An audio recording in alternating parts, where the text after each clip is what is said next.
Hello all, welcome to Gurukul CAT 100 series, a series designed to take you from your study room to your corporate boardroom. I am Deepak and this is Daily Quant with Deepak. Hi all, welcome back to day 100, the last day of this series. In this video, we will be discussing 5 questions from Quant. So whenever a question is displayed on the screen, pause the video, try solving that question. Once you're done solving, you can resume the video. If you find this video and this series helpful, like the video, share this video with your friends who are preparing for CAT, and most importantly, for more videos of this kind, subscribe to this channel. In case if you want to attempt these tests, these questions in the form of a test, you can log into our portal, the gurukul.org.in. The link is already in the description below. Now, once you click that link, you will get enrolled to a course called 100 Days Race to CAT, in which there will be 3 sections: Quant, LRD, and VRC. We have uploaded 100 tests in each section, so that overall you'll be getting 300 tests to practice, which is close to 1500 questions. And we consider that to be a good number of questions to practice in the last stages of your CAT preparation. And these are absolutely for free, right? So without any further delay, let's get started with the first question. There are 2 tanks, P1 and T2. 2 pipes P1 and P2 are used to fill these tanks. When operating alone, P1 takes 10 hours more to fill T1 than to fill T2. But P2 takes 15 hours more to fill T1 than to fill T2. When operating together, how many hours more will they take to fill T1 than to fill T2? Right. So let the volumes of these 2 tanks to be T1 and T2. Let the rate of flow of these pipes to be P1 and P2. Now it is given that when operating alone, P1 takes 10 hours more to fill T1 than to fill T2.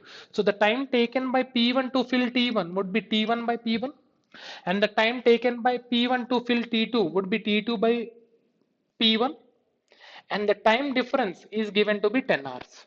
Similarly, P2 takes 15 hours more, right? So T1 by P2 minus T2 by P2 is equal to 15, right?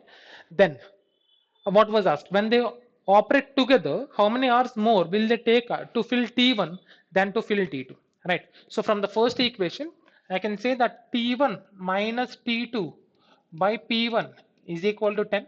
Similarly, T1 minus T2 by P2 is equal to 15. Now we are asked, right, so how much time, operating together, how many hours more will they take to fill T1 than to fill T2? So T1 by P1 plus P2 minus T2 by P1 plus P2. So we are asked to find this value. It is nothing but T1 minus T2 by P1 plus P2. Right. So I can replace P1 with T1 minus T2 by 10. Okay, let me do that. So T1 minus T2 by, in the place of P1, I'll be writing that as T1 minus T2 by 10 plus, in the place of P2, I'll be writing T1 minus T2 by 15.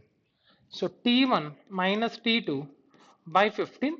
Now since T1 and minus T2 is common in both the numerator and denominator, that would get cancelled. So what do we have? 10 into 15 by 15 plus 10, 25.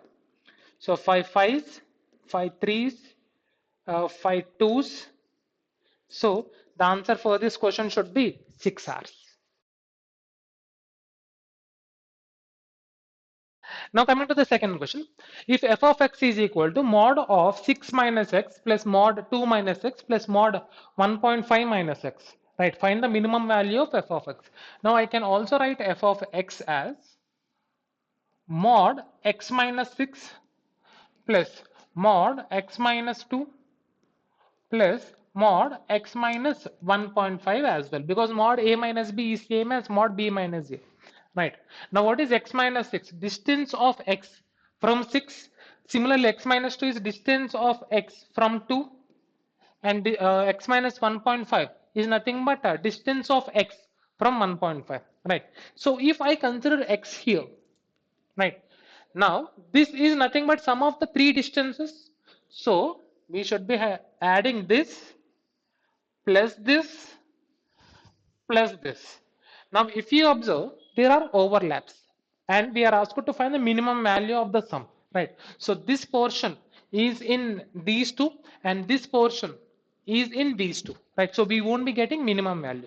right? So I want you guys to understand that not to have any overlap, first x should be between these 2 points, right? And let me consider x here.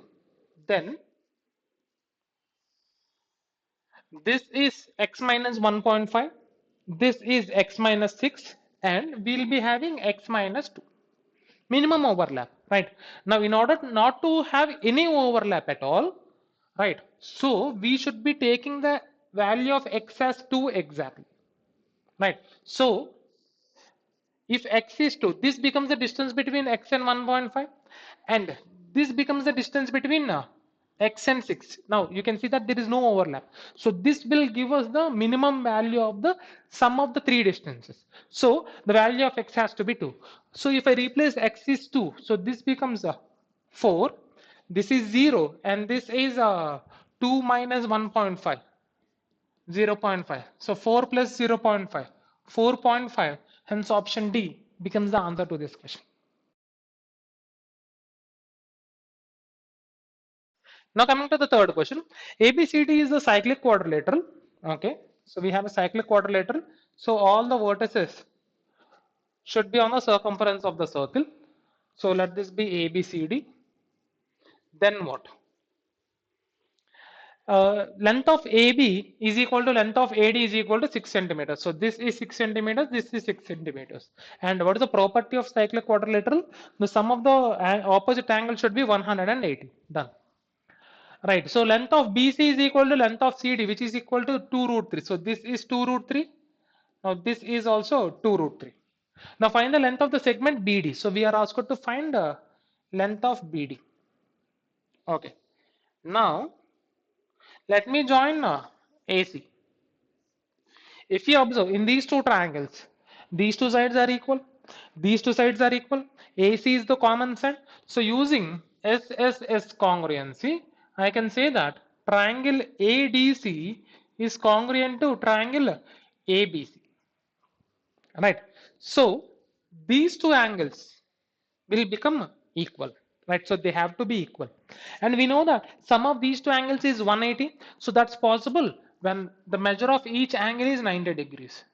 So this is 90 and this is 90. If that is the case, AC becomes what? The diameter of the circle, right? Or if this is 2 root 3, this is 6. 2 root 3 whole square is 12. 12 plus 36, 48.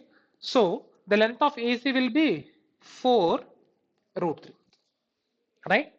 And we are asked to find the length of BD, the smaller diagonal or the other diagonal, right? Now how can we find the length of BD? If I take right angle triangle ACD, what is the area of the triangle? Half into product of perpendicular sides. So half into 6 into 2 root 3. Now which should also be equal to half into base into height 4 root 3 into let this height be h, right? And BD bisects AC and that would be perpendicular. Why? Because ABCD is a kite here. Adjacent sides are equal, adjacent sides are equal in kite, right? So we know that the diagonals will be perpendicular to each other and the longer diagonal bisects the shorter diagonal, right? So if I have somehow managed to find this height of this triangle into 2 will give me the length of the diagonal BD, right? So that would be equal to half into 4 root 3 into h. Now this is 2 times. Done. 2 threes, right? So h is equal to 3 units. Now if h is 3 units, the length of BD will be 6 units. So 6 centimeters becomes the answer to this question. Now coming to the next question. Log A base 7 is equal to log B base 28 is equal to K. Right. Where A and B are positive numbers, it is given that AB is equal to x square.